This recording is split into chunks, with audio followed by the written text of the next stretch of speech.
Hello friends, welcome to study Pathshala. I hope आपकी preparation अच्छी चल रही होगी। हम आपकी प्रिपरेशन के लिए अच्छे अच्छे वीडियोस लेके आते रहेंगे और यहाँ पे आज जो हम करने वाले हैं वो यूपीएससी पीवाईक्यू सॉल्व करेंगे इंटरनेशनल रिलेशंस के।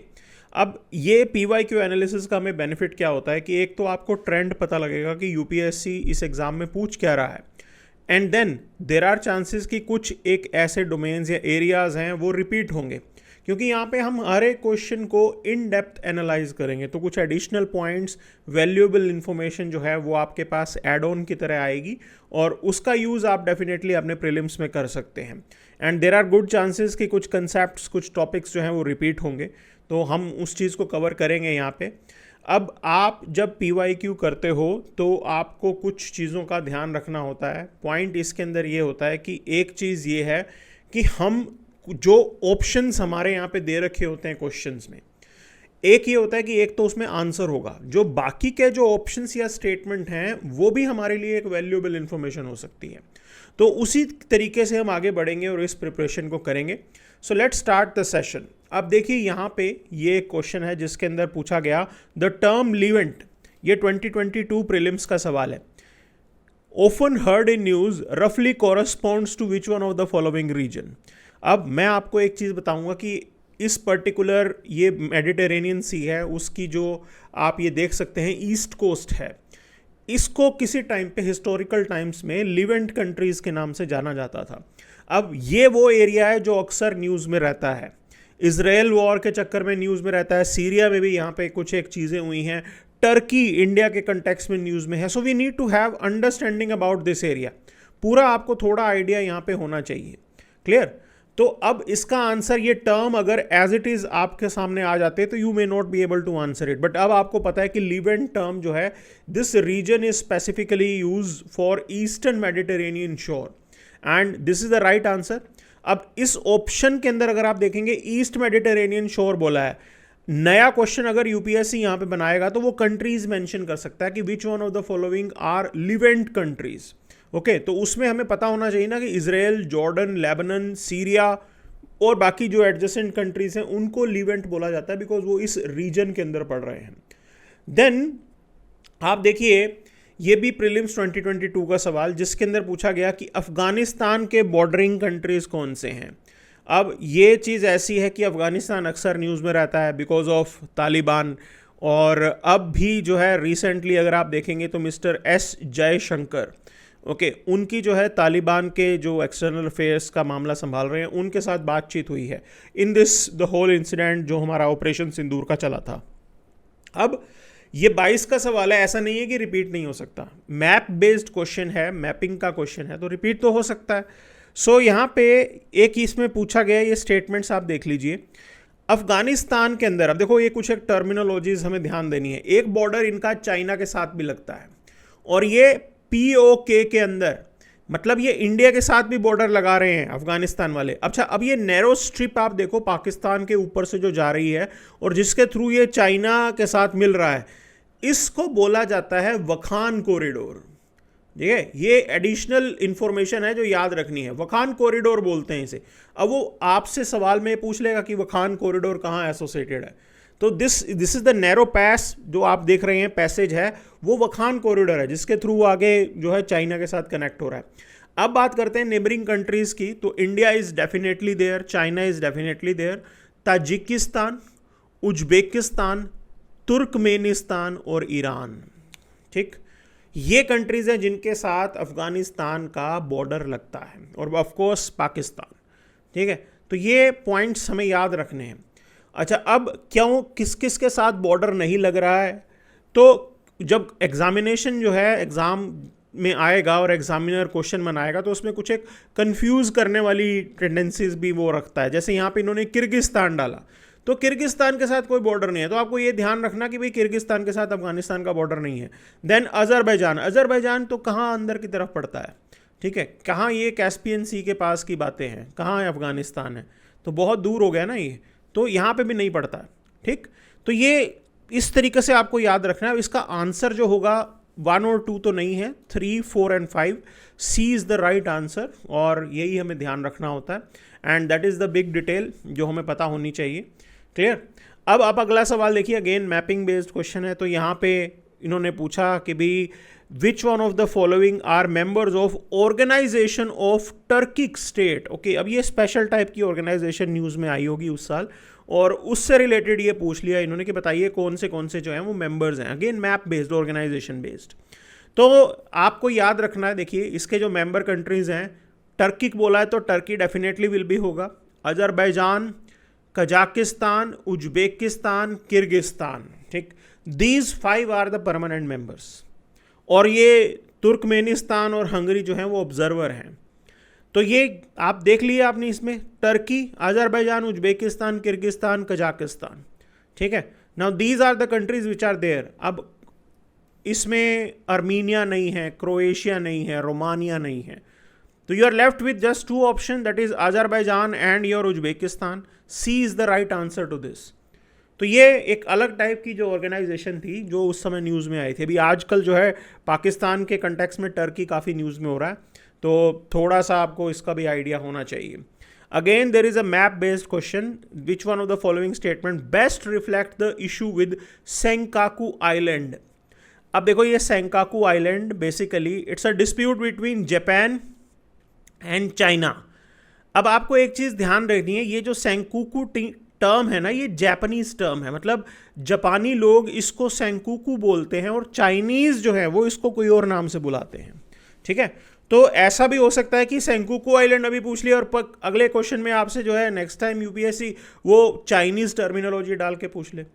तो यहाँ पे जैसा हमने देखा कि it's basically a dispute between China and Japan, और मैरीटाइम डिस्प्यूट है इस आइलैंड को लेके इन द ईस्ट चाइना सी, ठीक है। ये बड़े आराम से आप इसको कर सकते हो। तो जैसा मैंने बताया, जो टर्मिनोलॉजी चाइनीज़ टर्मिनोलॉजी है दैट इज़ डायू आइलैंड। सो ऐसा नहीं है कि आप लोग कंफ्यूज हो जाएंगे कि अरे पेपर में तो डायू आइलैंड पूछ लिया। It's the same, Senkaku. Senkaku is a Japanese term, Diaoyu is a Chinese term, ठीक। उतना ही आपको ध्यान देना है यहाँ पे, क्योंकि चाइना ने अपनी 9 डैश लाइन वहाँ पे डिक्लेयर की थी और उसके अंडर का जितना भी इलाका है वो कहता है कि भाई ये हमारे पास है। और सेंकाकू आइलैंड के अंदर कोई रहता नहीं है अभी, एट प्रेजेंट ये जापानीज़ कंट्रोल में है। वर्ल्ड वॉर 2 के दौरान उन्होंने इसके ऊपर कब्जा किया था, ठीक है। तो ये इसके पीछे की बैक स्टोरी है and this is how it is existing. अच्छा, कहीं ना कहीं ये इस आइलैंड पे जो ताइवान है, ताइवान वो भी अपना यहाँ पे कंट्रोल कहता है कि वो भी अपना क्लेम डाल देता है। तो ये अलग टाइप का डिस्प्यूट है। मतलब आपसे अगर स्टेटमेंट के अंदर ये डाल दे कि Senkaku is a dispute between Japan and Taiwan, now that statement will not be wrong, वो गलत नहीं होगी, क्योंकि वो सेम ताइवान भी उसके ऊपर अपना क्लेम डाल रहा है, ठीक है ना। So this thing should be known to you. अब आप देखिए इस सवाल को, यहाँ पे कुछ एक रीजन्स मैंशनड हैं और ये वो एरियाज़ हैं जहाँ पे कोई कन्फ्लिक्ट चलता रहा है, ठीक है। तो प्रेजेंट में आपने कुछ नहीं करना, गूगल पे जाना है और वहाँ जाना है कि भी कन्फ्लिक्ट एरियाज़ इन न्यूज़। तो जोन से कन्फ्लिक्ट एरियाज़ इन न्यूज़ है उनके ऊपर एक बार अपनी नज़र घुमा लेना। मैं इन एरियाज़ के बारे में आपको वैसे बता दूंगा, समहाउ जो है कहीं पे ये रिपीट हो जाए तो, और कंटेक्स्ट भी समझाएंगे आपको। अब देखिए एनाटोलिया, ओके। अब एक चीज़ है यहाँ पे, टर्की में ना उस साल अर्थक्वेक आया था, ठीक। और उस अर्थक्वेक के अंदर ये बोला गया था कि एनाटोलियन प्लेट, माइनर प्लेट है, एनाटोलियन प्लेट जो है वो आगे जाके यूरेशियन प्लेट के साथ ओवरलैप कर रही थी एंड बिकॉज ऑफ दैट यहाँ पे जो है अर्थक्वेक बना। अब ये याद रखना कि वहाँ से वो एनाटोलिया जो है वो न्यूज़ में चल रहा था। सो इसीलिए ये टर्की के साथ एनाटोलिया का मीन्स लगाव होना और जुड़ना, that's a means right statement, एकदम सही है ये, ठीक है, मैच हो रहा है बिल्कुल। अब दूसरी चीज़ यहाँ पे चलते हैं, देखो Amhara. Now Amhara, these are people also, okay. ये लोग भी हैं जो इथोपिया के अंदर ही रह रहे हैं। उनके माइग्रेशन को लेके बहुत बड़ा एक तरीके से वहाँ पे वायलेंस हो रहा है and you can say they are like internally displaced refugees. तो ये इथोपिया के अंदर ही हो रहा है। Again it's a conflictual area, so you should be knowing it, ठीक है, ये आपको पता होना चाहिए, okay. So this statement is also right. अच्छा, अब कोबा डेलगाडो, इसकी बात करें तो ये स्पेन में नहीं है, ये मोजाम्बिक में है। And again idea is same, why it was in news because of the civil war scenario. उस वजह से जो है ये न्यूज़ में चल रहा था वहाँ पे। तो इसीलिए जहाँ जहाँ पे भी कन्फ्लिक्चुअल एरियाज़ हैं एटलीस्ट आपको उनका आइडिया होना चाहिए, जो भी रिसेंटली न्यूज़ में रहे हैं। ठीक है, कोई खास बड़ी मतलब लिस्ट नहीं होगी, अगर आप गूगल करोगे वहाँ से आइडिया निकल जाएगा, तो आपको मतलब उसमें बेनिफिट होगा, चांसेस हैं कि वो क्वेश्चन आपका सही हो जाएगा। ठीक, कैटलोनिया की बात करते हैं। अब देखो कैटलोनिया ये यहाँ पे इटली के अंदर ये नहीं है। ओके, कैटलोनिया के अंदर अलग से अपना इनका फ्रीडम मूवमेंट चल रहा था। अब इसके अंदर भी देखो कन्फ्यूजन होने वाली चीज़ मैं बता रहा हूँ आपको। एक है कैलेडोनिया, न्यू कैलेडोनिया। ना new Caledonia is a French area. ठीक है, वहाँ पे भी फ्रीडम की बात चल रही है। ओके, कैलेडोनिया बोलते हैं उसे, तो उसमें कंफ्यूज मत हो जाना, वो न्यूज़ में है। अब आपको पता लग गया न्यू कैलेडोनिया वो फ्रांस का है, फ्रांस की एक कॉलोनी है, और वहाँ पे जो है फ्रीडम को लेके वो अपनी इंडिपेंडेंस डिमांड कर रहे हैं।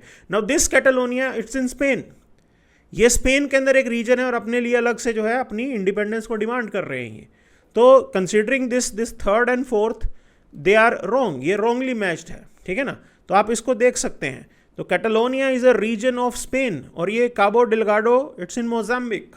ओके, तो ये एमहारा अथोपिया में ही है, और एनाटोलिया जो है वो हमने देख लिया, बता दिया उस एरिया को बोलते हैं। तो this is you can say something which should be known to you.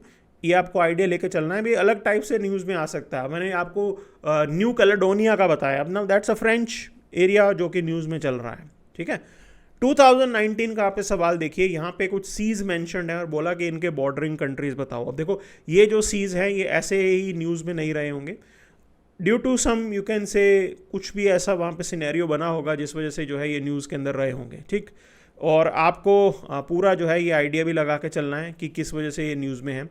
अच्छा, अब जब हम इनको कवर कर रहे हैं तो आप इस चीज़ को देखिए कि एड्रियाटिक सी कहाँ एग्जैक्टली पड़ेगा और इसका एक्सप्लेनेशन कैसे होगा। तो एड्रियाटिक सी को आप देखो यहाँ पे, और इसके आसपास वाले कंट्रीज़ देखो। अब देखो ये एड्रियाटिक सी पूछ लिया है, ऐसा नहीं है कि दोबारा इसके नेबरिंग कंट्रीज़ के रिलेटेड वो नहीं पूछेंगे। ठीक है, they can still ask question related to that. और एक आपको दिखेगा यहाँ पे क्रोएशिया, स्लोवेनिया नज़र आ रहा है, definitely Italy is there. Okay, Montenegro is there, Albania is there. Now these countries you should be knowing about, आपको इसके बारे में आइडिया होना चाहिए। और एड्रियाटिक सी जो है वो मेडिटेरेनियन सी का नीचे से जो है एक्सटेंशन ही है एक तरीके से, तो आप ये याद रखेंगे। And then there is you can say Bosnia and Herzegovina, अब ये भी आपको याद रखना होगा। ठीक है ना, तो these countries should be known to you जो यहाँ पे एड्रियाटिक सी के साथ हैं। अब देखो इस ऑप्शन को देखो, क्या अल्बानिया है? हमें लिस्ट में कहीं अल्बानिया नजर आए? Yes it is there. So this is right, बिल्कुल सही हमें दिखेगा, ये सही नज़र आएगा। ठीक, लेकिन हमने यहाँ पे क्या देखा, जब हम इसके बारे में पढ़ रहे थे एड्रियाटिक सी के बारे में, हमें क्रोएशिया यहीं दिख गया। तो क्रोएशिया तो एड्रियाटिक के पास पड़ रहा है, इट मीन्स दैट अगला ऑप्शन अगर आप देख रहे हैं तो ब्लैक सी के तो बिल्कुल आसपास भी नहीं होगा। So it means that is going to be your wrong point here, वो गलत हो जाएगा। ओके, अगले को आप देखिए, कैस्पियन सी में क्या क्या बॉर्डरिंग जो है उसके यहाँ पे कंट्रीज हैं। अब ये है ऊपर से आया Kazakhstan, Turkmenistan is there, Iran is there, नीचे से ईरान आ रहा है, अजरबैजान इज देयर। ठीक है, अब देखो एग्जामिनर कंफ्यूज करने के लिए क्या डाल सकता है ऑप्शन के अंदर, अर्मीनिया डाल सकता है, जॉर्जिया डाल सकता है। तो अगर आप देखेंगे यहाँ पे अर्मीनिया जॉर्जिया कैस्पियन सी में नहीं ओपन हो रहे हैं, वो अलग चल रहे हैं, और ये एरिया ड्यू टू सम और अदर रीजन हमेशा न्यूज़ में रहता है। ठीक, नॉर्थ में देखोगे तो Russia is also there with Caspian Sea. So we have to know this, ये आइडिया होना चाहिए आपको। ठीक, so this is how it is. Kazakhstan जो है वो बिल्कुल यहाँ पे पड़ रहा है। अच्छा, क्या किर्गिस्तान पड़ रहा है? कन्फ्यूजन वाले पॉइंट देख लेते हैं ना। तो किर्गिस्तान नहीं है, किर्गिस्तान साइड में पड़ता है, तो ये आपको भी याद में रखना है भी कौन नहीं है। ठीक है, then you have Mediterranean Sea, Mediterranean Sea में ज़रूर मोरक्को जो है वो लगता है। So this is how it is. तो ये आप देखेंगे Morocco is here, gulf strait of you can say Gibraltar के जस्ट इधर है ये Morocco, and strait of Gibraltar separates you can say Spain and Morocco, उनको अलग अलग कर रही है, एक नैरो पाथ है बीच में। ओके, तो मेडिटेरेनियन सी में मोरक्को आ रहा है। अच्छा, और क्या क्या आ रहे हैं? Spain is there, Algeria is there, Tunisia is there, Libya is there, Egypt is there, और टर्की, ग्रीस और इटली, फ्रांस। ये तो आप आइडिया लगा ही लोगे। ठीक है, इसमें जो है इसमें कोई खास ऐसा सच प्रॉब्लम नहीं आएगी। ओके, इधर से अगर आप देखेंगे तो Syria is there, Lebanon is there, Israel is there. अब देखो यहाँ पे मैं आपको बता रहा हूँ, एक सवाल इन्होंने पहले भी किया था, वो क्वेश्चन उन्होंने पूछा, उसमें जॉर्डन ऑप्शन डाल दिया था ना। Jordan is, you can say, not having a coast on Mediterranean C.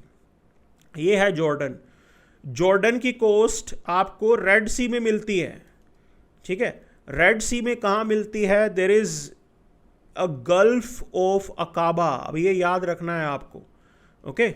Gulf of अकाबा जो है वो नैरो एक एक्सटेंशन है रेड सी का, अगर आप मैप में देखेंगे वहाँ पे जॉर्डन भी मिल रहा है और इजराइल भी मिल रहा है उस पर्टिकुलर एरिया में, ओके। इजराइल भी रेड सी के अंदर है, अपनी कोस्ट रखता है, बहुत छोटा सा एरिया है। सो ये हमें कुछ एडिशनल पॉइंट्स हमें पता होने चाहिए, ठीक।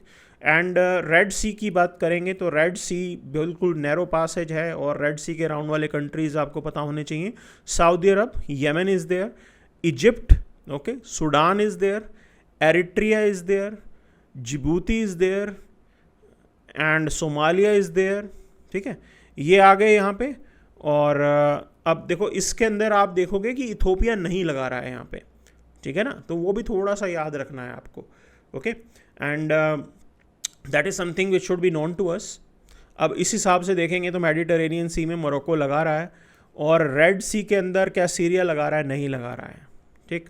So considering this 2 and 5 are wrong and answer सही इसका क्या हो जाएगा? दैट इज़ 1, 3 and 4, ये इसका सही आंसर हो जाता है। Now moving to next. अच्छा, ये एरिया ना अक्सर बिकॉज ऑफ मल्टीपल रीजन हर साल न्यूज़ में रहता है, तो you should be having idea about this. इस क्वेश्चन से ही आप पूरा आइडिया लगा लो कि क्या ये पूछ रहे हैं। आप देखो ये प्रीलिम्स 2023 का सवाल है, क्लियर। अब ये 2023 वाले शुरू हो गए यहाँ पे और इन्होंने पूछ लिया अभी यूक्रेन के नेबरिंग कंट्रीज़ कौन से हैं, तो we need to have that idea, ठीक। तो आप यहाँ पे देखिए यूक्रेन के neighbouring countries, Norway, Sweden, Finland, ये तो मतलब दूर दूर तक नहीं लगेंगे।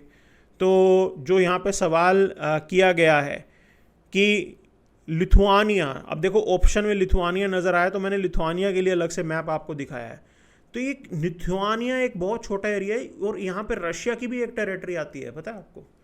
ये तो ईस्टर्न यूरोप हो जाएगा, ये अलग है, ठीक है ना। बट एक छोटा सा यहाँ पे एरिया आएगा लिथुआनिया के पास जहाँ पे रशिया के साथ भी बॉर्डर लग रहा है। अब देखो कभी कभी ऐसे होता है कि अभी यूक्रेन पे पूछ लिया, दे मे आस्क अ क्वेश्चन कि which of the following countries they are having border with Russia, तो उस केस के अंदर आपको आइडिया होना चाहिए। तो वहाँ पे जो पहले एक बार यूपीएससी ने एज एन ऑप्शन में डाला है, आपको एटलीस्ट पता हो ना उसके बारे में कि लिथुआनिया लग रहा है इधर वाले एरिया में, ओके। अच्छा, अब इस ऑप्शन को देखेंगे, लातविया भी हमें ऊपर नज़र आ गया, लातविया ऊपर है, लिथुआनिया ऊपर है, मतलब यूक्रेन के तो ये आसपास भी नहीं है, दोनों के दोनों। इसको तो आप मार्कआउट कर लो यहाँ पे, ओके। मीन्स लातविया भी ऊपर ना, यूक्रेन ये रहा नीचे की तरफ, दिस इज़ यूक्रेन। तो ये तो सवाल ही नहीं पैदा होता है यहाँ पे। Then you see this Bulgaria. अच्छा, बुल्गारिया है क्या? Bulgaria is here, it is not bordering Ukraine, Ukraine के साथ नहीं है लेकिन ब्लैक सी के साथ ज़रूर है। तो साथ साथ ये भी याद रखते हुए चलना है, ठीक है ना। It is, you can say, having a coast on Black Sea, but it is not, you can say, a bordering country with Ukraine. So you can remove it, आप इसको रिमूव कर सकते हैं। Hungary, is Hungary is there? Yes, this is Hungary and ये एक narrow passage है जहाँ पे यूक्रेन के साथ ये बॉर्डर लगा रहा है। Check Republic, now check Republic बहुत अंदर की तरफ है भाई, यहाँ पे ये आसपास नहीं है, पोलैंड से साइड में पड़ता है ये, ठीक है ना। स्लोवाकिया के इधर होगा, तो दिस विल बी योर चेक रिपब्लिक। चेको, पहले चेकोस्लोवाकिया बोलते थे, उसका एक ये अभी चेक रिपब्लिक ही है। तो ये चेक रिपब्लिक होगा, ये यूक्रेन के साथ डायरेक्टली नहीं लगा रहा है, ठीक। तो यू जस्ट रिमूव इट, इसको भी आप रिमूव कर दो। अब बचा है रोमानिया। तो रोमानिया क्या बॉर्डर लगा रहा है यहाँ पे यूक्रेन के साथ? Yes, it is having a border with Ukraine. So considering this point, now out of this Romania मिला हमें और हंगरी मिला, तो ओनली 2 यही मिले हैं जो बॉर्डर यहाँ पे लगा रहे हैं। लेकिन अभी बाकी हमें ऑप्शंस में पता लग गया कि चेकोस्लोवाकिया नहीं लगा रहा, लिथुआनिया नहीं लगा रहा, ओके, बुल्गारिया नहीं लगा रहा, बुल्गारिया ब्लैक सी पे है। तो ये बस इस तरीके से आप ध्यान लगाते लगाते अपने प्रिपरेशन को कर सकते हैं। अच्छा, देन ब्लैक सी के और कंट्रीज़ भी आप देख लो, बुल्गारिया तो आ गया है यहाँ पे, रोमानिया भी आ गया ब्लैक सी के साथ, टर्की है, जॉर्जिया है, रशिया है, and but obvious Ukraine is there. So ये इस तरीके से हम मैपिंग को ध्यान में रखते हुए आप इसको प्रिपरेशन पे लेके आ सकते हैं। Now moving to next point here, जो यहाँ पे है, आप देखो ये रीजन्स अक्सर न्यूज़ में रहते हैं और due to bad reasons conflicts की वजह से ही न्यूज़ में रहते हैं। ठीक है, अगेन 2023 का सवाल पूछा गया, चाद, गिनिया, माले, सूडान। नाउ यहाँ पे ऐसा क्या हो गया कि इंटरनेशनल अटेंशन इधर चल गई, तो भाई यहाँ पे इन कंट्रीज़ में हुआ है सक्सेसफुल कू। ठीक, D is the right answer to this. इन सभी कंट्रीज़ के अंदर सक्सेसफुल कू हुआ है। अब देखो मैं आपको एक और चीज़ बता रहा हूँ, ये आप कंट्रीज़ देख लो, यहाँ पे सूडान मतलब साउथ सूडान इधर होगा ऑप्शन, ओके, सूडान आपका यहाँ पे लग गया। तो अगर आप इसको देखेंगे, सूडान नहीं है, बट ये कंट्रीज़ इनको फ्रैंकोफोन स्टेट्स बोलते हैं, मतलब they were the French colonies. Mali, Niger, Chad, okay, Congo, अच्छा ये Democratic Republic of Congo news में चल रहा है, यहाँ पे भी चल रहा था कुछ ना कुछ activity. So these countries are there, Burkina Faso is there, Senegal, Guinea, अक्सर ये न्यूज़ में रहते हैं। अब इन कंट्रीज़ के अंदर क्या हुआ है, फ्रांस के इंटरवेंशन की वजह से लोग कह रहे हैं कि बिकॉज फ्रांस इज़ इंटरफेयरिंग, तो वहाँ पे मिलिट्री कूज हुए हैं, मतलब France is a factor because of which ये मिलिट्री कूज वगैरह हुए हैं। ठीक है, तो आपको याद रखना है उसके पीछे का रीज़न ये है कि फ्रांस जो है उनकी इंटरनल पॉलिटिक्स में इंटरफेयर कर रहा है, या बहुत ज़्यादा फ्रांस ने अपने वहाँ पे स्टूज बना लिए थे। ठीक है, मतलब वो फ्रांस को ज़्यादा फेवर करते थे, तो इधर की जो सरकारें थी वो जो फ्रांस के स्टूज थे उनके अगेंस्ट चलेगी। सो this is what is the scenario, ये है उसके पीछे का सिनेरियो और खेल। ठीक है, अब यहाँ पे पूरे आपको इसके अंदर आइडिया लगाना है, माले, चाड, गिनिया, सूडान, बुर्किना फासो, वहाँ पे मिलिट्री लीडरशिप जो है मतलब वो आ गई है, उन्होंने टॉपल कर दिया सिविलियन गवर्नमेंट को, and that has been the scenario. अब ये आइडिया आपको लगाना है यहाँ पे। ठीक है, ये हर साल इस पे क्वेश्चन पूछ रहे हैं, जो इस टाइप की चीज़ें हैं, मिलिट्री कूज वगैरह हुए हैं, तो you should have idea about it. आप देखिए कि सिविल वॉर अफ्रीका के अंदर कहाँ कहाँ चल रहा है। ठीक है ना, आपको क्या करना है कि गूगल पे जाना है, तो जस्ट कलेक्ट सम आइडिया कि भाई सिविल वॉर सिनेरियो कहाँ पे चल रहे हैं आजकल अफ्रीका के अंदर, because that is area which is regularly being asked by UPSC. ठीक, मैंने आपको ये बता दिया ना, डेमोक्रेटिक रिपब्लिक ऑफ कोंगो, ये तो बिल्कुल न्यूज़ में है 100%। देर आर चांसेस क्या question will be asked. There is an organization जो यहाँ पे काफ़ी न्यूज़ में रही है, रिफ्यूजी क्राइसिस और बाकी सब चीज़ों की वजह से, तो बिल्कुल ये एरिया तो सवाल बनेगा ही बनेगा जो न्यूज़ में रहा है। क्लियर है, आगे देखेंगे। अगेन 2023 का सवाल है ये, और इंटरनेशनल रिलेशंस के अंदर है ये। कुछ एक एरियाज़ कन्फ्लिक्ट्स की वजह से न्यूज़ में रहे हैं और आपसे पूछा है कि क्या ये करेक्टली मैच्ड हैं कि नहीं। ठीक है, तो डनबस रीजन काफ़ी न्यूज़ में रहा, and this is the area primarily जो अभी रशिया के कब्ज़े में है, और ये यूक्रेन वॉर के साथ एसोसिएटेड हुआ है। ठीक है, तो ये सीरिया के साथ नहीं है, मतलब ये करेक्टली मैच नहीं होगा। अब यहाँ पे बात है कैचिन एंड टिग्रे, ये सामने दो ऑप्शन आपको और दे रखे हैं। ठीक, तो ये भी पूछ लिया उन्होंने भी, बताओ भाई कैचिन और टिग्रे कहाँ पड़ता है। अब आप इस मैप के अंदर देखेंगे तो you will see this is the Kachin province, ये म्यांमार के अंदर है, और म्यांमार के अंदर भी सिविल वॉर टाइप सिचुएशन बनी हुई है। क्लियर, तो वहाँ पे भी ये दिक्कत चल रही है, तो इसका मतलब इसका इथोपिया के साथ तो कोई लेना देना होगा नहीं, तो you can remove it. You talk about Tigray. Now, Tigray is Ethiopia's northernmost region, और वहाँ पे ये civil war, ethno civil war conflict जो है वो चल रहा है। ठीक है, एंड उसी के साथ एरिट्रियन मिलिट्री भी वहाँ पे एंगेज्ड है, तो this area is there in the northern part, Ethiopia of northern part. Clear, तो ये डिस्प्यूट एरिया है और it is there in you can say Ethiopia, और यहाँ पे नॉर्दर्न येमेन लिखा हो, तो ये भी करेक्टली मैच नहीं है। So out of this none of them are correctly matched, तो डी हमारा आंसर हो जाएगा। अब देखो पता है क्या होता है, एग्जाम में हम बैठे बैठे ना कुछ प्रिजम्पशन करते हैं कि यूपीएससी तो जी ऑप्शन में कभी भी नन ऑफ द अबव पूछता ही नहीं। भाई ऐसा लेके नहीं चलना है, आपको खुले दिमाग से काम करना होगा, प्रिजम्पशन पे ये एग्ज़ाम नहीं क्लियर होता। ठीक है, आपको सोच समझ के देखना होगा, और वही आपको मैंने बताया है यहाँ पे। अब आप देखिए सवाल 2023 का G20 के ऊपर, ओके, इंडिया में सबमिट होना था and it was in news.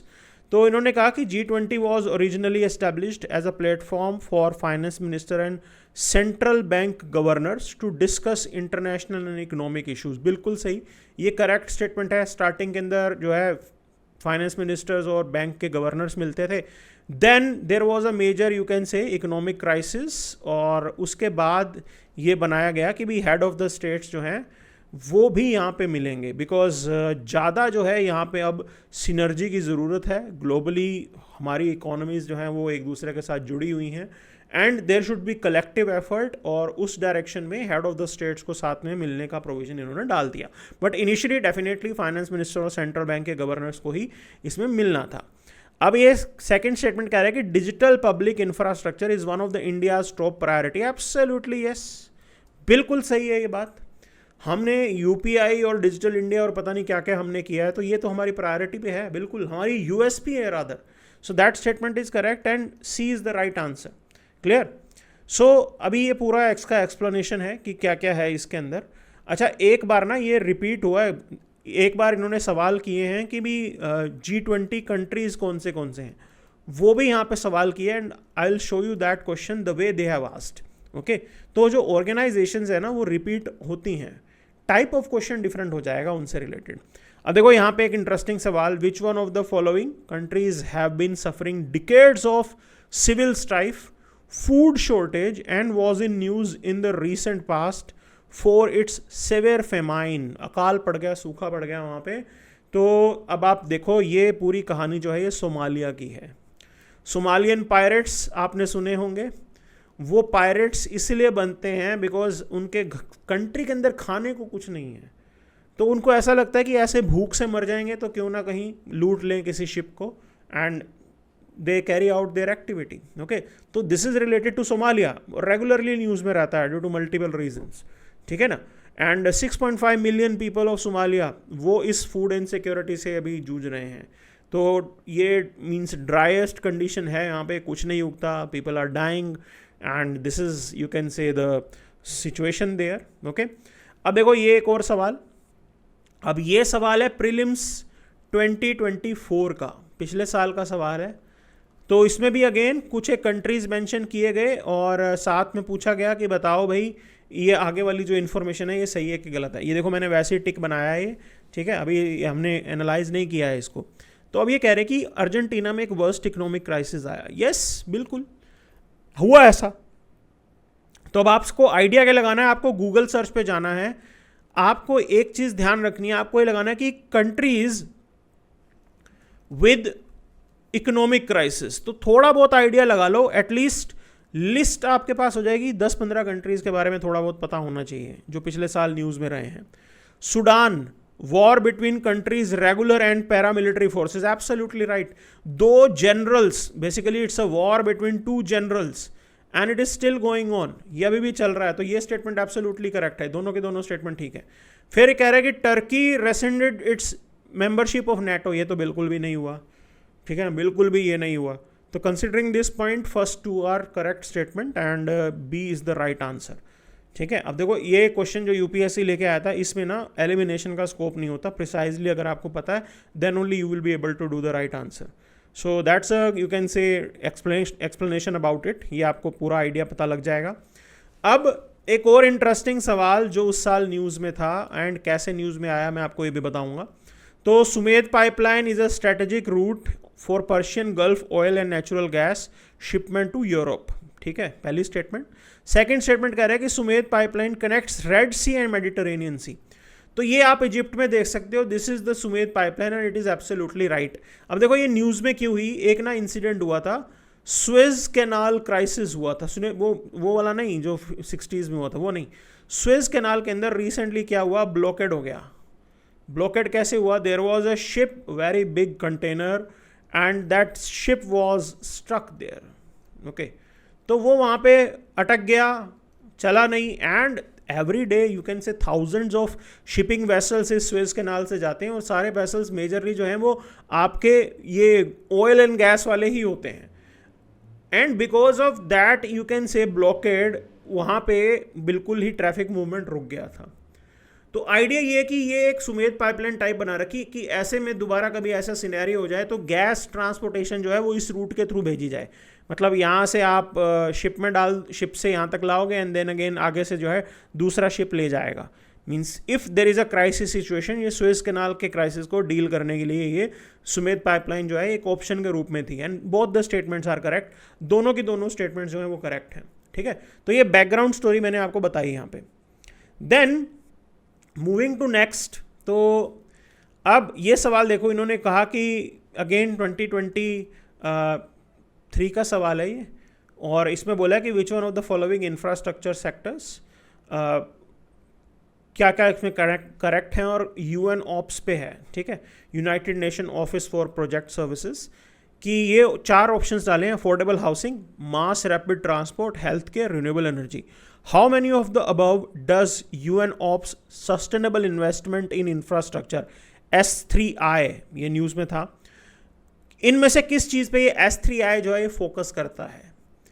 अब यहाँ आप इसका एक्सप्लेनेशन देखोगे कि यूएन ऑप्स बेसिकली 1973 में बनाई गई थी, and it is integral part of United Nation development programme, और ये बेसिकली काम क्या करता है, to look into the sustainable methods of implementation in the field of peace building, humanitarian assistance, उनमें जो है ये असिस्ट करता है, ठीक है। अच्छा, अब यहाँ पे इसका फोकस देखो S3I का जो है, affordable housing, mass rapid transport and health care, ये प्राइम फोकस हैं। ये कहीं ना कहीं रिन्यूएबल एनर्जी वाली कोई भी चीज़ मेंशन नहीं है, ठीक है। अब देखो होगा क्या कि बहुत से स्टूडेंट्स जो हैं वो अजम्पशन पे चले जाएंगे, अज्यूम करेंगे कि mass rapid transport, affordable housing, health care अगर हो गया तो रिन्यूएबल एनर्जी भी होगा। वो काम यहाँ पे नहीं करना है। आपको आइडिया होना चाहिए कि कट ऑफ देखो यूपीएससी एग्ज़ाम की कितनी नीचे जा रही है। ये वो एग्ज़ाम का सवाल है जिसके अंदर कट ऑफ 87 गई है, क्वाइट लो। तो आप आइडिया लगा के चलो यहाँ पे, ठीक है ना। तो considering this only 3 is the right answer, यही सही आंसर होगा इसका। आगे देखेंगे, कंसिडर द फॉलोइंग स्टेटमेंट। पहली स्टेटमेंट कह रही है कि रिसेंटली यूएस और यूरोप ने ट्रेड एंड टेक्नोलॉजी काउंसिल बनाई, बिल्कुल सही है। सेकेंड स्टेटमेंट कह रहा है कि यूएस और Europe claim that through this they are trying to bring technological progress, physical productivity under their control. मतलब क्या अभी आउट ऑफ कंट्रोल है टेक्नोलॉजिकल प्रोग्रेस? तो कभी कभी होता क्या है कि स्टेटमेंट जब आप पढ़ते हो तो वो एब्सर्डिटी उसके अंदर होती है। तो ये स्टेटमेंट अपने आप में ही एब्सर्ड नजर आ रही है, तो दिस स्टेटमेंट इज रॉन्ग। तो वही इसका आंसर भी होगा, that statement 1 is correct but statement 2 is incorrect, that's why C is the answer. तो ऐसा नहीं है कि अगर आपको नहीं आता तो आप उस क्वेश्चन को अटेम्प्ट नहीं करेंगे। You have to try it out, you have to find some ways कि कहीं पे कोई लॉजिक हमें ऐसा मिल जाए बेस्ड ऑन विच हम कुछ असेसमेंट कर लें, and then we can come up with the, you can say, right set of answer.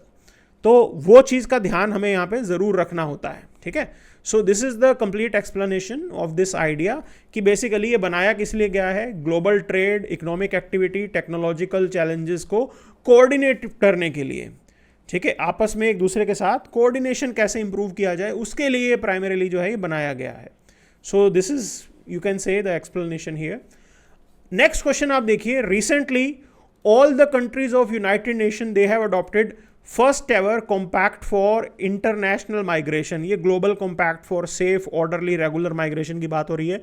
पहले आप बताओ कि यूएन के सारे कंट्रीज कभी इसमें आएंगे क्या? That itself becomes, you can से, एब्सर्ड स्टेटमेंट। कंट्रीज कभी कभी नहीं आते हैं, ठीक है। तो इसके अंदर भी ऐसा है, तो फर्स्ट स्टेटमेंट थोड़ी रॉन्ग हो जाएगी। सेकंड पे जाओ, the objectives and commitment stated in this is binding on United nation member countries. तो जब मैंने आपको बताया कि सारे के सारे यहाँ पे आए ही नहीं, तो ये बाइंडिंग कैसे हो सकता है? ये भी आपको थोड़ा लॉजिक लगाना होगा। तो सेकंड स्टेटमेंट भी आपको एब्सर्डिटी के साथ आप इसको रिमूव कर सकते हो। थर्ड स्टेटमेंट कह रहा है कि दिस एड्रेसेस इंटरनल माइग्रेशन और internally displaced people also in its objectives and commitment. Yes, this statement is correct, and rather out of this only the third one is correct and only one is the answer. तो ये जो है global compact लाई गई थी, 164 signatories हैं इसके, और इसको इंट्रोड्यूस किया था विद न्यूयॉर्क डिक्लेरेशन। ये याद रखना है। क्वेश्चन ऐसा ही पूछ सकते हैं कि New York declaration is associated with what? Now it's associated with global compact for regular migration, उसके साथ ये एसोसिएटेड है, and it includes all forms of domestic migration but excludes external migration. जो इंटरनल माइग्रेशन हो रहा है उसको कंसिडर कर रहा है ये। तो ये पॉइंट है जो आपको याद रखना है यहाँ पे। Then again this is a question with reference to United Nation credential committee. अब देखो ये यूनाइटेड नेशन की कमेटी है, ये अक्सर न्यूज़ में रहती है। एंड क्या है ये कमेटी? क्या ये यूनाइटेड नेशन सिक्योरिटी काउंसिल के अंडर सेटअप की जाती है, इसके द्वारा बनाई जाती है? नहीं, ये जनरल असेंबली के साथ एसोसिएटेड है, ठीक है ना। तो United Nation credential committee is the committee of UN General Assembly, security council के साथ नहीं है ये एसोसिएटेड। तो first statement is going to be wrong. आप सेकंड स्टेटमेंट देखिए, ये कह रहा है कि traditionally it meets in March, June and September every year. अब इसका मीटिंग प्रोविजन क्या है? बेसिकली हर एक रेगुलर सेशन से पहले जो है इसकी मीटिंग होती है, इसको बनाया जाता है, ठीक है। Beginning of each regular session of general assembly, उससे पहले आएगा। कोई फिक्स में ये मार्च, जून या सितंबर ऐसा कुछ नहीं दे रखा, तो that will be wrong here. अच्छा, थर्ड कह रहा है कि it assesses the credentials of all UN members before submitting a report to the General Assembly for approval. Now that statement is correct, ये स्टेटमेंट सही है and A is the right answer to this question, ठीक है। ये इसका सही हो गया जवाब। अच्छा, अब आगे चलेंगे।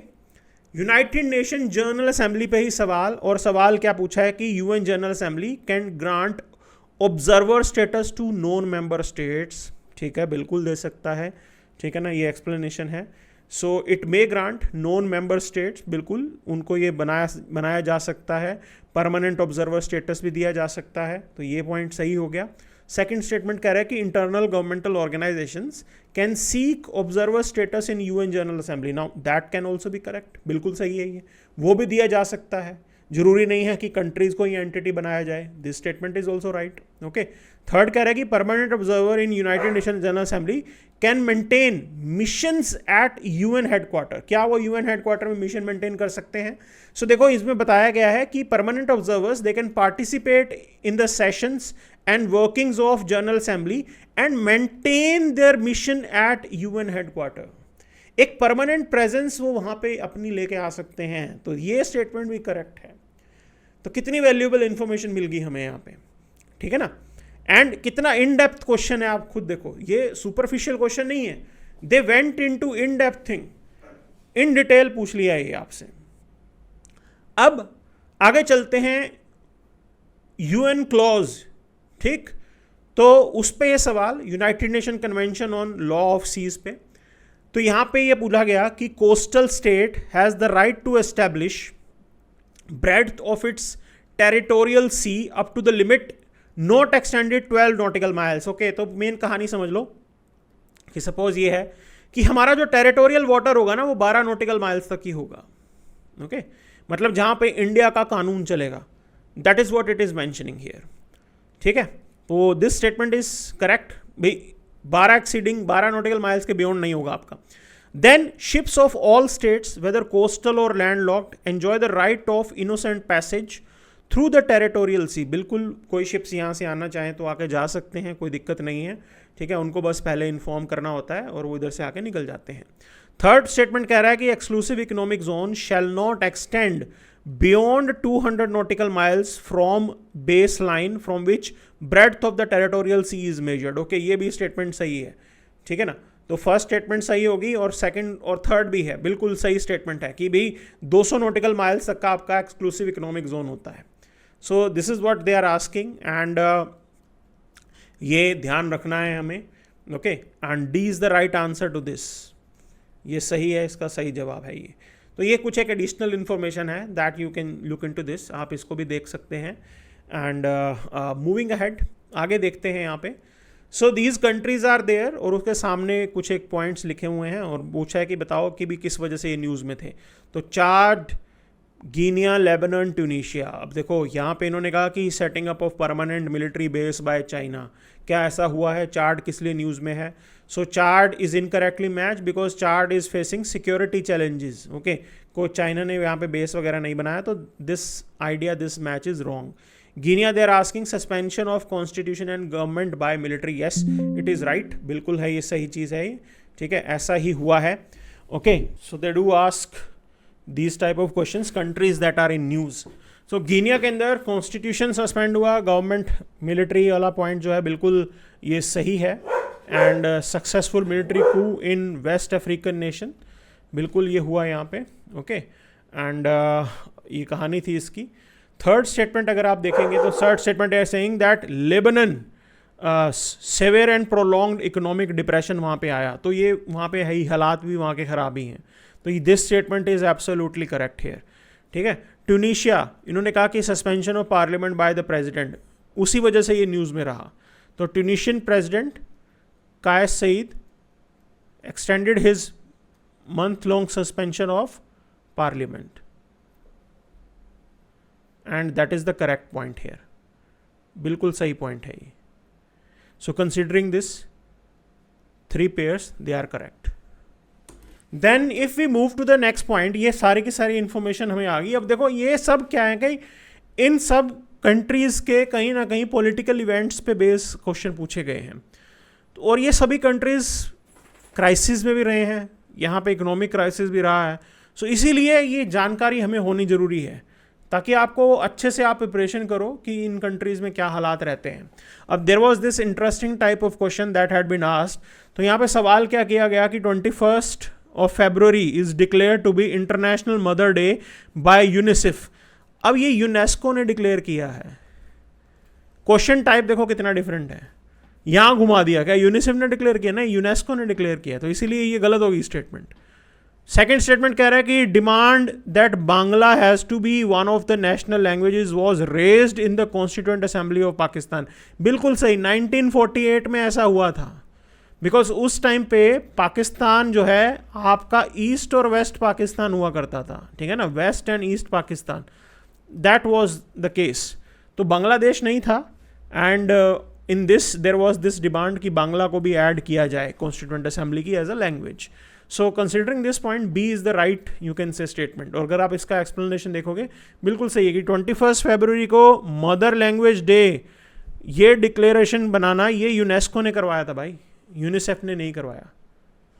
सो उतना ही बस आपको ध्यान देना है इसके अंदर। Then there is this question जो कह रहा है कि ग्लोबल ओशियन कमीशन के बारे में है। ये कह रहा है कि ये लाइसेंस देता है फॉर सी बेड एक्सप्लोरेशन, ठीक है, तो ये बिल्कुल ही गलत स्टेटमेंट है।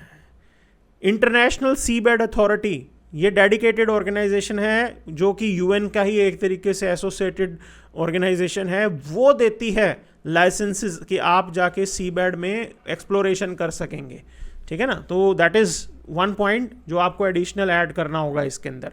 तो इसका एक्सप्लेनेशन भी आप देख सकते हैं। So it is the International Sea Bed Authority जो रेगुलेट करता है exploration and exploitation of marine non living resources of ocean in international waters, ठीक, उस चीज़ को ये लेके आ रहा है यहाँ पे। अब ग्लोबल ओशियन कमीशन जो है वो इनिशिएटिव था, यहाँ पे काम किसके लिए बनाया गया था? अवेयरनेस क्रिएट करने के लिए कि कैसे ओशियन के डिग्रेडेशन को हमें रोकना है, ठीक है, कैसे हमें ओशियन को रीस्टोर करना है, वो सारी चीज़ करने के लिए ग्लोबल ओशियन कमीशन बनाया था। तो इसका कोई लाइसेंसिंग वगैरह से कुछ लेना देना नहीं था। सो दैट इज़ समथिंग जो हमें थोड़ा ध्यान रखना होगा। एंड देन आप देखेंगे यहाँ पे थर्ड स्टेटमेंट कह रहा है कि rare earth metals they are present on the sea floor, yes it is definitely there. और सेकंड स्टेटमेंट कह रहा है कि India has received licence for sea bed mineral exploration, this statement is also correct. अब देखो यहाँ पे एक एडिशनल टर्मिनोलॉजी भी है। So India was the first country to receive the status of pioneer investor. तो पायनियर इन्वेस्टर अगर term आएगी तो that is associated with this International Sea Bed Authority you can say licensing, जो हमें मिला है कि हम जाके सी बेड में मिनरल एक्सप्लोरेशन कर सकते हैं। तो हमें 1987 के अंदर ये मिला था। सो वन थिंग जो आपको यहाँ पे ध्यान देना होगा, क्लियर है। देन मूविंग टू नेक्स्ट, आगे देखिए आप, यहाँ पे सवाल है कंसिडर द फॉलोइंग स्टेटमेंट्स।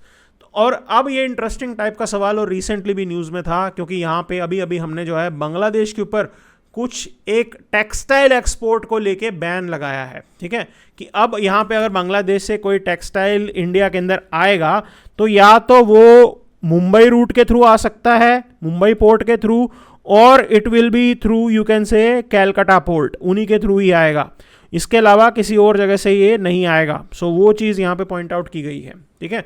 और यहाँ पे आप सवाल देखिए, इन्होंने पूछा कि in last 5 years Nepal had been the largest trading partner of India. नहीं भाई, अभी भी बांग्लादेश ही है, without a doubt Bangladesh is the leading you can say trading partner जो हमारा है, तो ये स्टेटमेंट गलत हो जाती है। टेक्सटाइल एक मेजर आर्टिकल है जो हम बांग्लादेश से लेके आ रहे हैं, तो इसीलिए सेकंड स्टेटमेंट बिल्कुल सही है। और फर्स्ट स्टेटमेंट देखो इंटरेस्टिंग वाली, ये कह रहे हैं कि the value of Indo Sri Lankan trade has consistently increase in 10 means last 10 years. तो भाई कंसिस्टेंटली इंक्रीज होना ये तो अपने आप में बहुत डिफिकल्ट होता है, अप्स एंड डाउन्स रहते हैं, ठीक है ना, अप्स एंड डाउन्स होते ही हैं, कंसिस्टेंटली कैसे इंक्रीज हो सकता है। सो इसीलिए फर्स्ट स्टेटमेंट भी गलत हो जाती है, ठीक। तो considering this only second statement is correct, बिल्कुल सही है ये statement. And this is the detailed explanation कि हम मेजरली बांग्लादेश के साथ जो है हम टेक्सटाइल वगैरह जो है लेते हैं। अब देखो हमने क्यों ये रिस्ट्रिक्शन बांग्लादेश पे लगाई, because they also put up restriction on Indian product. उन्होंने कुछ हम पे रिस्ट्रिक्शन लगाई, हमने काउंटर लगा दी, एज सिंपल एज दैट। ये चलता रहता है यहाँ पे। अब सवाल देखो, in which one of the following groups are all the 4 countries G20 members, जो मैंने आपको पहले बताया था, ये प्रीलिम्स 2020 का सवाल है कि बताइए कि सभी के सभी ही G20 मेंबर्स हैं। अब देखो अगर आपको ओड वन आउट यहाँ से निकालना आता है तो आप इस क्वेश्चन को, अगर आपको पता भी नहीं है 20 के 20, तो भी आप कर सकते हो। ओड वन आउट किस तरीके से हम देखेंगे, साइज ऑफ कंट्री या उनकी इकोनॉमी, ठीक है, इन फैक्टर्स को लेके चलेंगे। अब देखो यहाँ पे Argentina, Mexico, South Africa, Turkey, इन कंट्रीज का साइज भी बड़ा है, बड़ी मार्केट है ये, ठीक है ना, कोई इसमें डाउट नहीं होना चाहिए। बी ऑप्शन देखो, ऑस्ट्रेलिया, कनाडा, मलेशिया, न्यूजीलैंड तो बहुत छोटी है। और G20 कंट्रीज कौन सी हैं, जो टॉप 20 हमारी बड़ी इकोनॉमीज हैं, उनको G20 बोलते हैं। फिर आप सी ऑप्शन देखो, Brazil, Iran, Saudi Arabia, Vietnam, आ गया Vietnam, odd one out. Indonesia, Japan, Singapore, South Korea, ना Singapore you can rule out, okay. So इस तरीके से आपको मिल जाएगा and you will be left with just one option, A is the answer to this question. हालांकि हमें पूरा पता होना चाहिए कि कौन से कंट्रीज हैं इसमें, ठीक है। तो ये पूरा आइडिया है इसका। Argentina, Australia, Brazil, Canada, China, France, Germany, India, Indonesia, Italy, Japan, Mexico, South Korea, Russia, Saudi Arabia, South Africa, Turkey, UK, US, EU, ये G20 मेंबर्स हैं। तो आप चाहे ऐसे डायरेक्टली याद रख लो और या आप इस लॉजिक के पॉइंट ऑफ व्यू से भी जा सकते हो, दिस इज योर चॉइस, ठीक है ना। तो again I am telling you कि आपको अपने लेवल पे प्रिपरेशन देखनी है कि कैसे करना होगा। क्वेश्चन हर हालत में हमें कोशिश यही करनी है कि छोड़ने की ज़रूरत ना पड़े, जितना हो सके आप उस क्वेश्चन को कीजिए। That is what is being, you can से दिस एग्ज़ाम इज़ डिमांडिंग। इस एग्ज़ाम के अंदर वही चीज़ डिमांड की जाती है, ठीक है। तो this is the point here. आगे देखिए ये सवाल 2020 का, और ये IAEA सेफ गार्ड पे। आप देखो इंडिया के डिफेंस मिनिस्टर ने भी डिमांड की ना कि पाकिस्तान के न्यूक्स जो हैं वो IAEA के अंडर जो है वो रखने चाहिए। तो IAEA को हम एटम्स ऑफ पीस भी बोलते हैं, ठीक है। तो ये भी आपको याद रखना होगा। अब देखो ये सवाल क्या है कि इसके सेफगार्ड्स क्या हैं। इसके सेफगार्ड्स में फर्स्ट स्टेटमेंट देखो, ये कह रहा है कि some use uranium, other use thorium. ऐसा नहीं है, some use imported uranium and other use domestic supplies. Now this is the correct question here.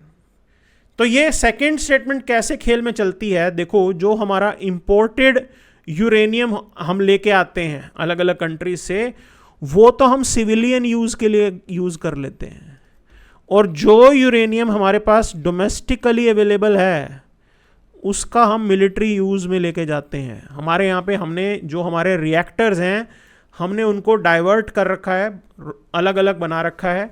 कुछ डायरेक्ट रिएक्टर्स, आपके न्यूक्लियर रिएक्टर्स, इसमें सिविलियन पर्पस के लिए यूज़ हैं, कुछ मिलिट्री पर्पस के लिए हैं। और जो सिविलियन वाले हमारे यहाँ पे रिएक्टर्स हैं वो हमने IAEA के सेफ गार्ड के अंडर रखे हुए हैं एज अ रिस्पॉन्सिबल नेशन। वो चीज़ यहाँ पे पॉइंट आउट की गई है, ठीक है। तो जो आपके सिविलियन रिएक्टर्स हैं जो IAEA के अंडर हैं वो इंपोर्टेड यूरेनियम वाला फ्यूल यूज़ करेंगे, क्योंकि कंट्रीज़ की ये डिमांड होती है। अब देखो जापान मान लो हमें फ्यूल देना चाहता है, तो जापान है, कनाडा है, यहाँ से हम ले रहे हैं, कजाकिस्तान से ले रहे हैं। तो ये आपको न्यूक्लियर यूरेनियम क्यों देंगे, मतलब ये कहेंगे ना कि भाई सिविलियन पर्पस के लिए इस्तेमाल हो, डोमेस्टिकली जो हमारे पास मिलता है उसको हम जो है हमारे बॉम्ब वगैरह बनाने के लिए उसका इस्तेमाल करते हैं, ठीक है ना। Then this is the explanation, पूरा आपको आइडिया लग जाएगा इसके अंदर, ओके। अब आप देखिए एशियन इंफ्रास्ट्रक्चर इन्वेस्टमेंट बैंक 2019 का सवाल, ये कह रहा है कि AIIB has more than 80 member Nations, देखो 103 के राउंड है, अब तो उससे भी ज़्यादा हो गए होंगे, तो दिस स्टेटमेंट इज करेक्ट। अब ये कह रहा है कि India is the largest share holder, तो मैं आपको एक चीज़ बता दूं, AIIB जो है it was the initiative of China. हम सेकंड हाईएस्ट जरूर हो सकते हैं लेकिन लार्जेस्ट नहीं होगा, क्योंकि सबसे बड़ा किसके पास शेयर होगा, चाइना के पास होगा जिसका इनिशिएटिव है, ठीक है ना। That's why this second statement is wrong. Third statement कह रहा है कि AIIB does not have any member from outside Asia, ऐसा हो ही नहीं सकता, 103 मेंबर्स हैं, बिल्कुल बाहर से होंगे ही होंगे, तो this statement is also wrong. तो considering this only one is the right answer. अब India is a very big beneficiary of AIIB, हमारे यहाँ पे बहुत से इंफ्रास्ट्रक्चर प्रोजेक्ट्स में हमें लोन वगैरह यहाँ से मिला है, ठीक है, बहुत बढ़िया हम बेनिफिशियरी हैं इसके। सो अच्छा पैसा यहाँ से आ रहा है जो आपके डेवलपमेंट में लग रहा है। अब यहाँ पे सवाल 2019 का, जिन्होंने कहा जनरल डेटा प्रोटेक्शन रेगुलेशन, ये उस टाइम पे टर्मिनोलॉजीज न्यूज़ में आ रही थी, ये किसके साथ एसोसिएटेड है। तो मैं आपको बता दूं, इंडिया में हम लोग डेटा प्रोटेक्शन लॉ लेके आए हैं, ठीक है, तो हमारा डेटा प्रोटेक्शन लॉ कहीं ना कहीं इस जनरल डेटा प्रोटेक्शन वाले अरेंजमेंट से इंस्पायर्ड है, और ये इनिशिएटिव बेसिकली था यूरोपियन यूनियन का, कि इन्होंने डेटा प्रोटेक्शन को लेके जो पैरामीटर्स ड्रॉ किए हैं बहुत ही स्ट्रिंजेंट हैं, मतलब कंपनीज को अपना सारा डाटा जो है यूरोप में ही स्टोर करना पड़ता है, यूरोप से बाहर आप डाटा को नहीं लेके जाओगे, although sort of restrictions are there.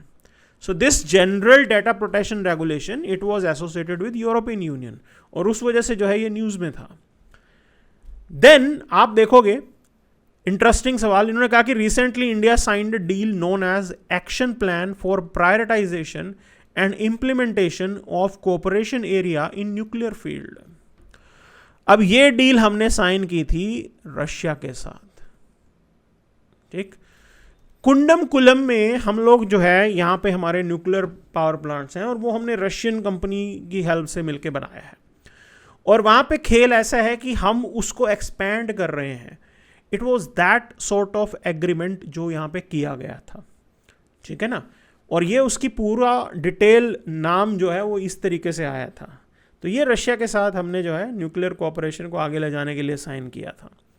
Then आप देखिए एक और इंटरेस्टिंग सवाल, United Nation convention against corruption has a protocol against smuggling of migrants by land, sea and air, okay, ठीक है, फर्स्ट स्टेटमेंट है ये। सेकेंड स्टेटमेंट कह रहा है कि UNCAC is the ever first legally binding global anti corruption instrument. ये statement बिल्कुल सही है। फर्स्ट स्टेटमेंट इसीलिए गलत है क्योंकि फर्स्ट स्टेटमेंट आप देखेंगे ये जो प्रोटोकॉल बता रखी है, ठीक है ना, ये प्रोटोकॉल UNCAC की नहीं है।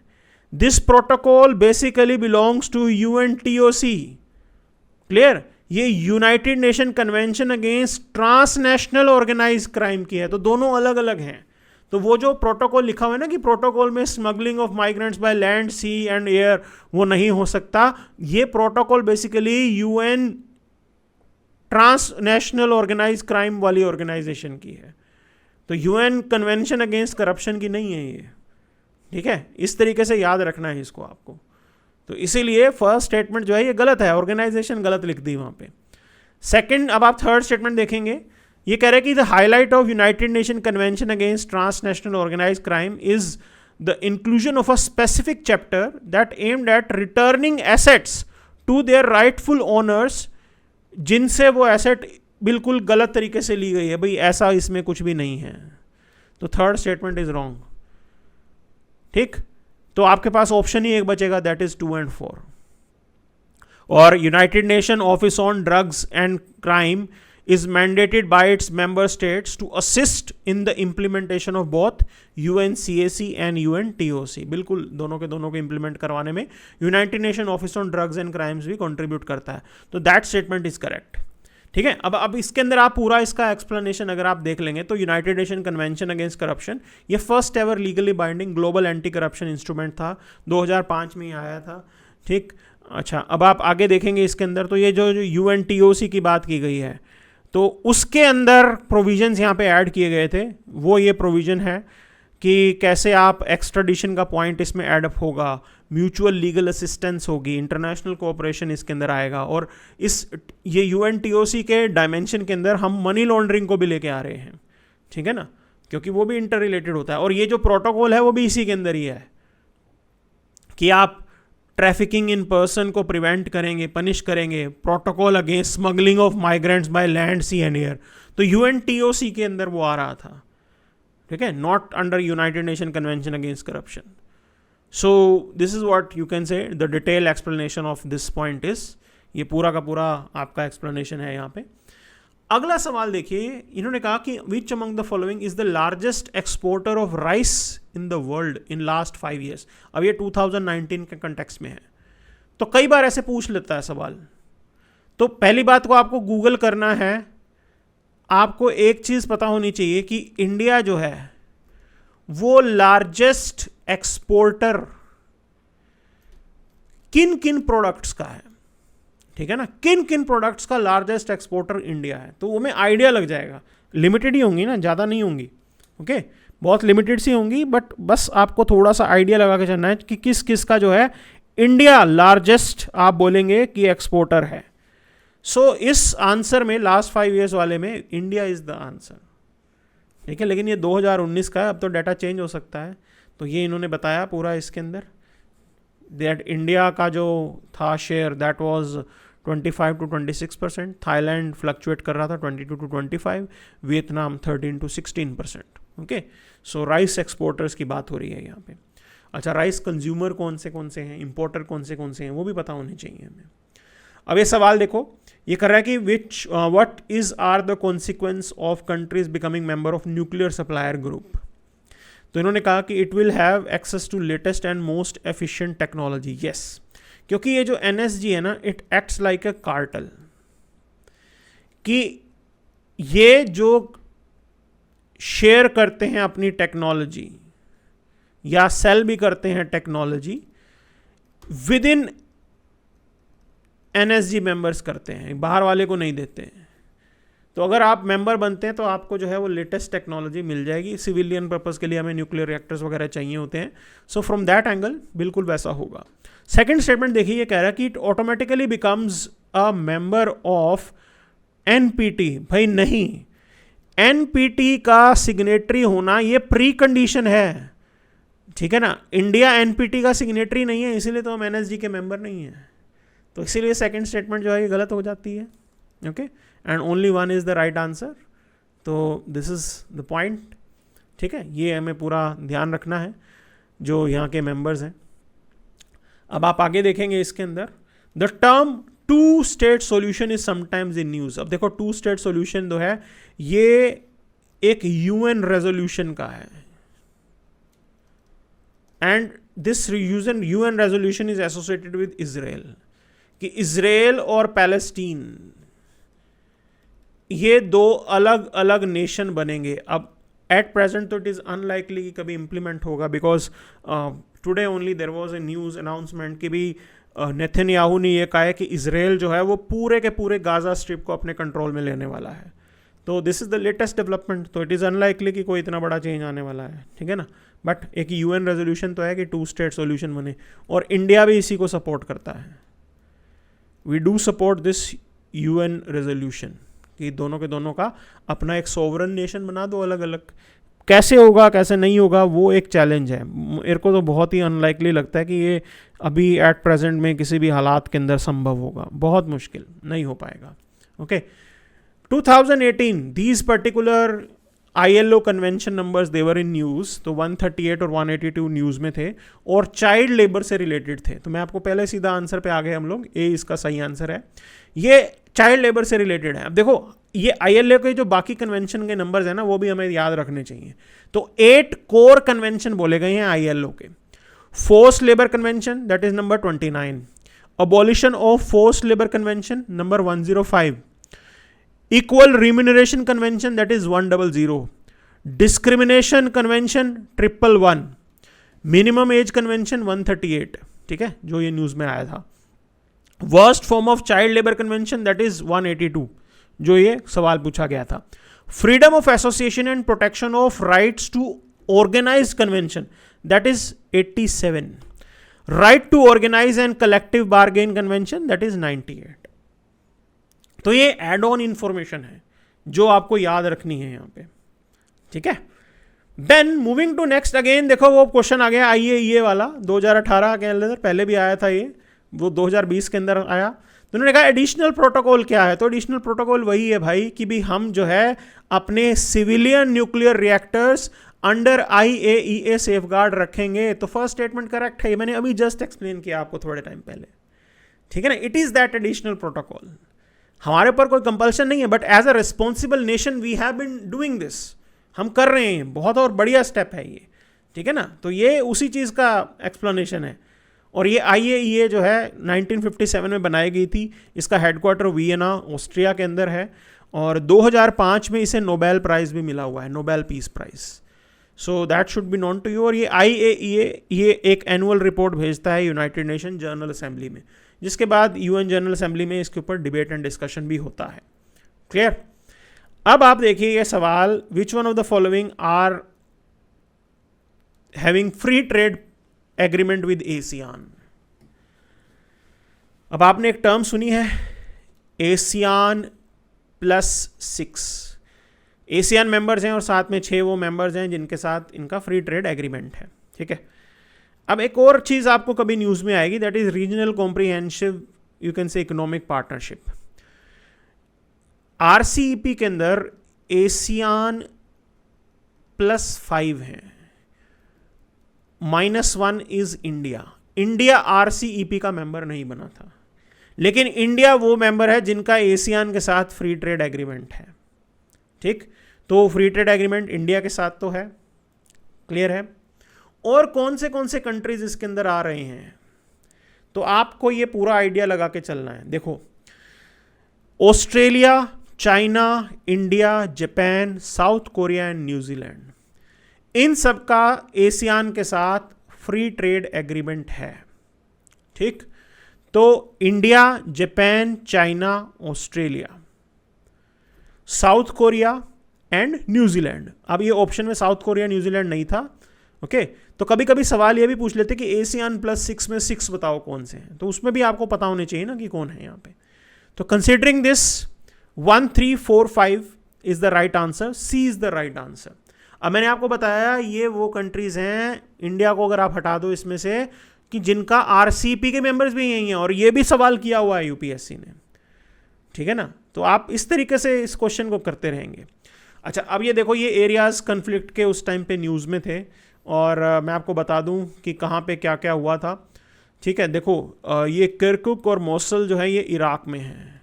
मौसल के अंदर इंडियन कुछ एक यूथ्स की ना बहुत सारी ग्रेव्स मिली थी, 40 के राउंड थे जिनको वहाँ पे मार दिया गया था, ISIS इस्लामिक स्टेट्स ने मारा था। तो उस वजह से because of that the town was in news. Mazar Sharif में ब्लास्ट हुआ था and it is there in Afghanistan, okay. Aleppo was in Syria, जो ISIS का लास्ट बेस्टियन आप बोल सकते हो वो था, जिसके गिरने के बाद ISIS को ख़त्म माना गया था, ठीक। So 2 and 3 they are wrong क्योंकि ये इराक में है, एंड 1 and 4 आर राइट, ठीक। B is the right answer to this question. तो ये पूरा आइडिया है जो हमने थोड़ा आइडिया लगा के चलना है। ये रीजन्स जो हैं जो भी न्यूज़ में रहे हैं ना, regularly they are asking question on those. अच्छा, अब देखिए, ये broad based trade and investment agreement is sometimes in news. अब ये एग्रीमेंट नेगोशिएशन चल रही है between India and European Union, and I am telling you recently it was again in news. अभी भी दोबारा न्यूज़ में चल रहा है ये, ठीक है ना। तो कभी कभी पूछ लेते हैं कि broad based trade and investment agreement किन के बीच में हो रहा है, ये इंडिया और यूरोपियन यूनियन के बीच के नेगोशिएशन है, अभी भी न्यूज़ में है। तो सवाल किया जा सकता है, आपको याद रखना है यहाँ पे, ओके। देन छाबहार पोर्ट की क्या इंपॉर्टेंस है भाई। छाबहार पोर्ट तो हमने पाकिस्तान को बाईपास करने के लिए बनाया था कि यहाँ से हम जो है अफगानिस्तान में ट्रेड लेके जाएंगे, and that was the utility of Chabahar. तो ये बिल्कुल कि इंडिया जो है पाकिस्तान के ऊपर डिपेंड नहीं होगा और हम अफगानिस्तान और सेंट्रल एशिया के साथ ट्रेड करेंगे, इसलिए हमने छाबहार बनाया है। बिल्कुल सही पॉइंट है ये, इसके अंदर कुछ ऐसा घुमा फिरा के नहीं पूछा गया, स्ट्रेट फॉरवर्ड है और सबको आता भी है यहाँ पे। अच्छा, अब देखो एक और नया सवाल भी, टर्म सिंगल डिजिटल मार्केट। अब देखो ये न्यूज़ में आ गया, एक हमने जो डाटा प्रोटेक्शन वाला पढ़ा था, फिर जो है ये बायोलेटरल वाला जो अभी रिसेंटली देखा, ये सिंगल डिजिटल मार्केट टर्म ये भी यूरोपियन यूनियन के साथ एसोसिएटेड है। और इसके अंदर एड ऑन पॉइंट क्या है कि ये जंकर कमीशन के रिकमेंडेशन पे उन्होंने ये सिंगल डिजिटल मार्केट टर्म निकाली कि पूरे यूरोप को एक सिंगल डिजिटल मार्केट के रूप में देखा जाएगा। And then there are data protection, generalise data preference वाले जो पॉइंट्स हैं वो सब ऐड किए गए कि आपके यहाँ पे जो भी कंपनीज काम कर रही हैं तो they have to follow certain norms and rules and this and that, वो चीज़ वहाँ पे पॉइंट आउट की गई है। Okay, so this was the case and that has been the point. अब यहाँ पे एक सवाल इन्होंने कहा, which one of the following is not a member of Gulf Cooperation Council. तो गल्फ कोऑपरेशन काउंसिल में तो सऊदी अरब का बोलबाला चलता है, और जहाँ सऊदी अरब है वहाँ पे ईरान मुश्किल ही आएगा, ठीक है ना। तो Iran is not a member, ये सऊदी अरब, ओमान, कुवैत, ये सब मेंबर हैं इसके। ओके, सो ये एड ऑन पॉइंट्स हैं जो हमें याद रखने हैं।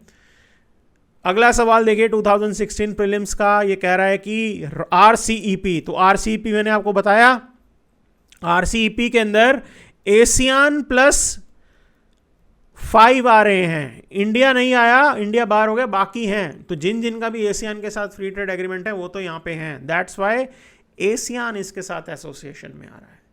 सो this is the type of question they are asking. Belt and road initiative, now world knows about it, China का इनिशिएटिव है और इसका एक जो है leg China Pak economic corridor है, ठीक है, CPEC बोलते हैं। And this is one of the reason that China India और पाकिस्तान के बीच में सीज फायर कराना चाहता था। So that has been the detailed point related to the PYQs, international relations के जो पूछे जाते हैं। तो जहाँ जहाँ पे भी डिस्प्यूट चल रहा है वहाँ का मैप आपको एक बार तो स्टडी करना ही करना है। Okay, so we will come up with the more PYQs जो लास्ट मोमेंट में आपके एग्जाम में आपको ज़रूर हेल्प करेंगे। And those who are preparing for UPSC 2026-27 उनको आइडिया होना चाहिए कि भाई आप इसको पढ़ के आप एनालाइज कर सकते हो कि इस पेपर के अंदर पूछा क्या जाता है। And this is a way you can say you carry out your preparation. We are hopeful कि यहाँ से जो है कुछ एक क्वेश्चंस रिपीट अगर हो गए तो वो आपको एग्जाम में तो स्ट्रेट फॉरवर्ड हेल्प करेंगे, और नहीं भी हुए तो you will have better idea about this particular exam and how to proceed from here on, किस तरीके से आप इससे आगे बढ़ सकते हैं और अपनी प्रिपरेशन को कर सकते हैं। So stay tuned, stay connected, thank you very much.